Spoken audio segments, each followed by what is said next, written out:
Hi, my name is Miranda, and I chose to focus on ecological social work. Um, First off, the value of social work. It provides what the book talks about as the ecological perspective. Um, Ecology, it first came from biology as their terminology, and it focuses specifically on how things fit together, how they adapt to one another. And so the value they shift this into terms of social work in saying that there's a connection between humans and their environment, and there are adjustments to be made, and it helps individuals to navigate their environment, especially in certain situations where, due to human interaction, things can be disrupted and it can be difficult to make those connections. My why. So when I first saw it on the list as ecological, I thought, oh, that's really interesting. Of humans interacting with the world around them, with nature. I originally was a environmental science major, and then I went on to conservation major. And throughout all this time, I realized, and I'm not saying anything negative, they were great, but that I was more concerned with the people aspect of that. And with that connection with supporting people and bridging the gap. I love the national parks and I hope to work with the national parks one day. And so being able to bridge the gap between people and that social environment as well as the natural environment is really exciting to me. And so that's why I was drawn into this topic. Um, so with ecological social work, we see different levels of connection. There's microsystem, mesosystem, exosystem, and macrosystem, ranging from microsystem to at the smallest scale, and macrosystem at the largest. Microsystem being you, yourself, the individual, everything going on directly around you, and then mac to the larger scale of macrosystem of um, the whole world.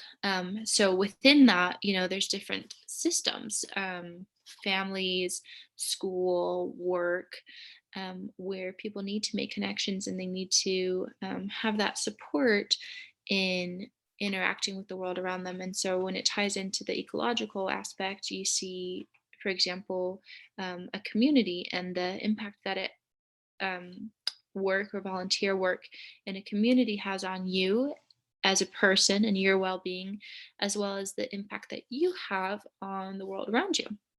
um, which leads me to the point of there's always a need for ecological social work, because there's always going to be some time where we feel a little aloof or out of the gap, and that can be especially difficult with those with um, less fortunate circumstances or backgrounds, which, just because of life and because of not just life, but also different systemic issues, um, can see that oppression there and can see the disruption. And so it's an everyday experience. It's unavoidable that we have to interact with these systems.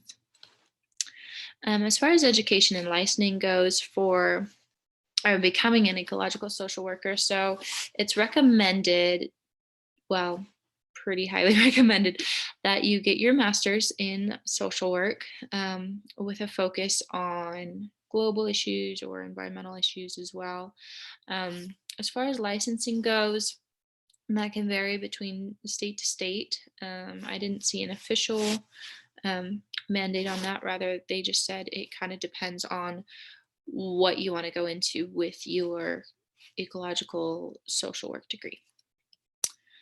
Job and salary. So there's a number of different jobs, as we talked about the different aspects in which we can see ecological social work. There's a lot of ways that people can fit in. So one source that I found mentioned therapy.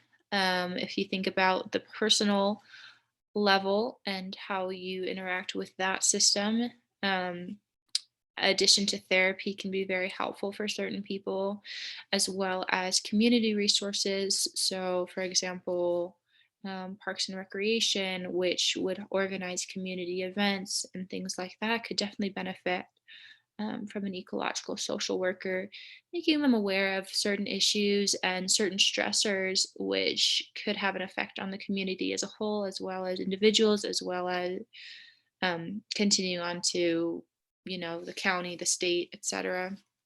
And so having that um, voice there, that profession or that professional there to kind of guide that is extremely helpful. So that's another way that you can see yourself working as an ecological social worker. And then also they mentioned public policy. So going beyond the community and into, you know, government or law or even federal agencies. Anywhere, for example, I would like to work with the National Park Services and anywhere that there's a large community meeting smaller subgroups and just having um, someone there to make note of any concerns or stressors or issues, as well as make things better and just make it a better experience for everyone altogether. The source that I saw found a salary of $51,970 as a yearly salary. They also broke it down into hourly and monthly wages. And so, just depending on where you would end up working, you can see that difference there as well.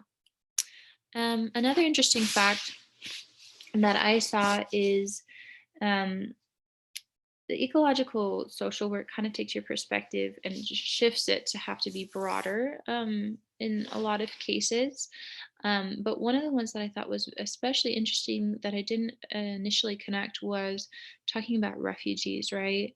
Um, and if you think about it, you have the individual level, you have the family, which is um, a level in of itself, and then you even have, refugee communities and things like that. And just the shift of being in a new place and having your past life completely uprooted, which is so extremely heartbreaking, um, and having to connect to this new world and these new policies and things like that. Um, I just thought it was really interesting to think about how, having ecological social work step in there and bridge that gap, um, because it um, goes beyond an office space, right? And it's making a real difference in the world and um, putting forth that effort. And so, just again, just reiterating the fact that there is always a need. There's always going to be someone for whom that situation is new. Um, and always going to meet that need to connect the individual to the environment around them and how the individual can be productive towards that environment and how serving the environment can also be productive towards the individual. So my question for the class is in what environment can you see being most enhanced and improved by ecological social work? Um, where in your life have you noticed um, somewhere that you've had a struggle in connecting with your environment, or where in today's society do you notice the largest gap needing to be reached? And then here are my